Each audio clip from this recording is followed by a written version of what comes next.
Muhammad Ali, aka Cassius Clay.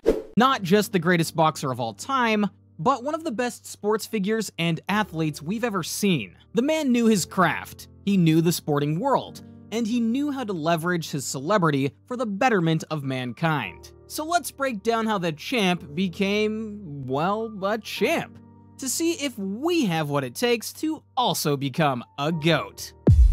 The year is 1942. Ali, who at the time was still called Cassius Clay, was born into a fairly typical middle-class family in Kentucky, but it wasn't a happy home. His dad was loud and liked to drink, and unfortunately segregation was still as American as apple pie. You can imagine that the young black teen had a lot of pent-up anger. Add to that some school troubles due to his dyslexia, and you have a lot of growing pains to work through. But then, one day it all reached a boiling point when a thief stole his bike. The fuming 12-year-old came across a police officer slash boxing coach by the name of Joe E. Martin, and he told Martin that he was going to find and whoop that thief. But Martin didn't laugh. Instead, he suggested that the kid better get some boxing lessons first. This chance encounter with his future coach snowballed Ali's interest in the sport. He put on some gloves, got in the ring, and made his amateur boxing debut in 1954.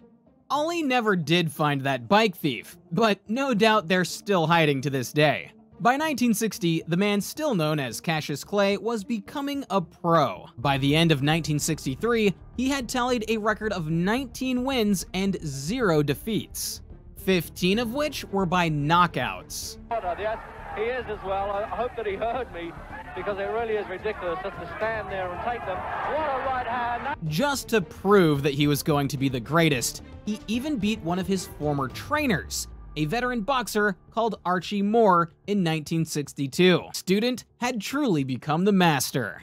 Not to say that graduation was easy. He got knocked down by Sonny Banks, and an encounter with Henry Cooper's left hook sent him to the floor.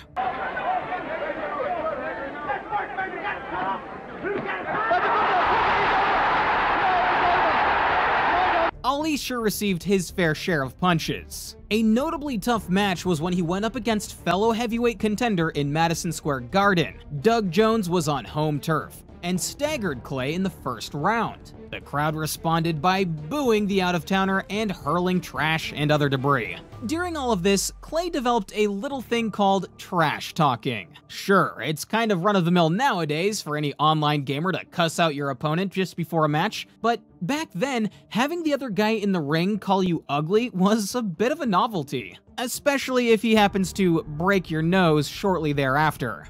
His ego got the better of him when he dropped Moore as his trainer. Apparently, he didn't want to do chores around the gym, and with punches like his, who could tell him otherwise? But only time would tell whether or not this was a smart move to have made. In the meantime, Clay headed over to a new trainer with his eyes on the heavyweight championship. That's actually the very first thing they teach you in the How to Be a GOAT handbook. Push yourself, aim high, and be prepared to make radical decisions to achieve your goals. 10 years after first putting on his boxing mitts, Clay was set to fight the reigning champion, Sonny Liston, for the heavyweight belt. But outside of the ring, he was already making big changes to his life. Years earlier, he had won a gold medal at the Olympics, and the American Patriot was ecstatic.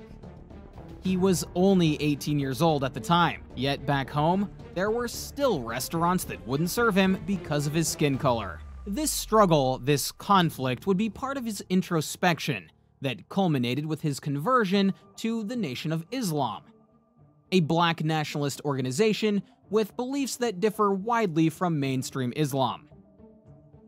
But to show his commitment to the cause and to push back against the world that was trying to keep him down, he would come to own his identity by forming a new one. And that heavyweight title was going to be his foundation. Now, make no mistake, Liston had clout. The guy was a former criminal with ties to the mob, a dominating fighter. Not the sort of guy you want to be trash-talking on national TV. But then again, you're not Cassius Clay. The pre-fight weigh-in was a circus, and many suspected that Clay's showboating stemmed from his fear. But their minds changed when the fight ended. Clay had speed on his side, and by the end of the third round had opened a cut on Liston's eye. This was the first time that the champ had ever been cut. But then ointment used to repair the eye wound found its way onto his gloves, which then, in a roundabout way, found its ways into young Ali's eyes. He could have thrown in the towel right there, and who would have blamed him?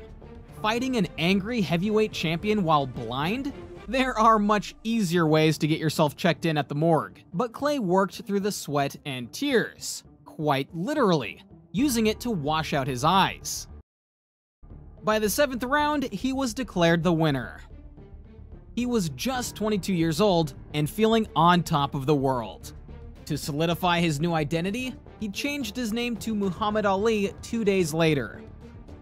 However, this new identity would soon be challenged as Liston wanted a rematch just 1 year later. This was double or nothing. How many people out there today would have happily turned down the rematch? It just goes to show you why Ali is the GOAT. Even when he finally won everything, he was ready to put it all on the line. So they stepped into the ring.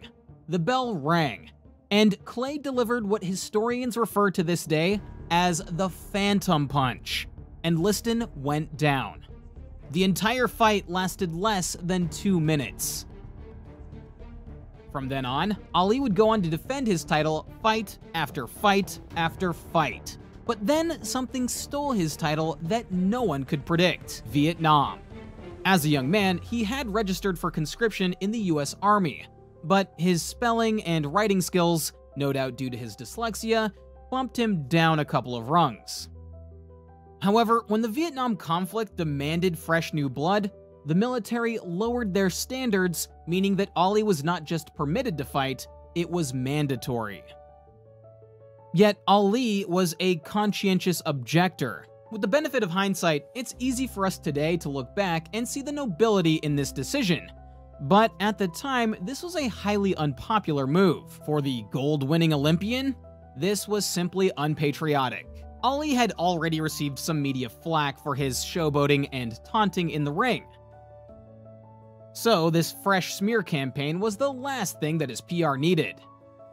A lesser man may have kept his mouth shut and moved on with their life, but Ali was not a lesser man. He stuck to his principles, even if doing so threatened to strip him of his world title. When even that wasn't enough to coax him to go to war, they dangled felony charges and a 5-year prison sentence in his face, plus a fine of $10,000. No small change in 1967. But Ali wouldn't budge. I mean, the guy is the GOAT for a reason. So, what did they do? They arrested the man. Hell no! His boxing license was suspended. His title taken away. He was not allowed to box in any state until the Supreme Court reversed the conviction in 1971. During those years, tension built up between him and the white establishment, and his relationship with boxing groups became rather frayed. Not to mention his image was threatened and his income stifled. But this in many ways was Ali's toughest fight, and he didn't win it by hitting the gym and then going 12 rounds. Instead, he looked deep within himself.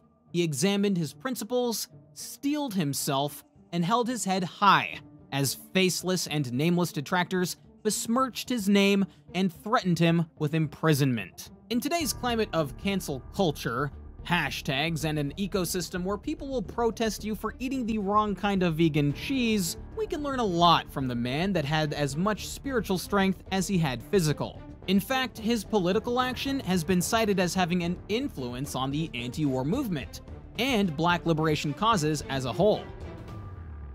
That's pretty impressive when you consider he was not being heralded for what he did, but rather for what he didn't do. But that strength came at a cost. He lost out on those prime years of boxing, meaning that we were robbed of witnessing what would have been the best fights of his life. Yet this victory proves that there's more to being the GOAT than just being the best in your field.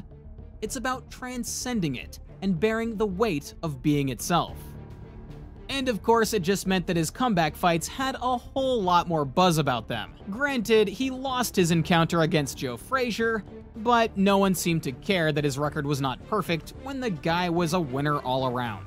Thank you so much for watching another video by us at WFamous. Let me know in the comment section down below which of these Muhammad Ali life lessons you'll be taking home.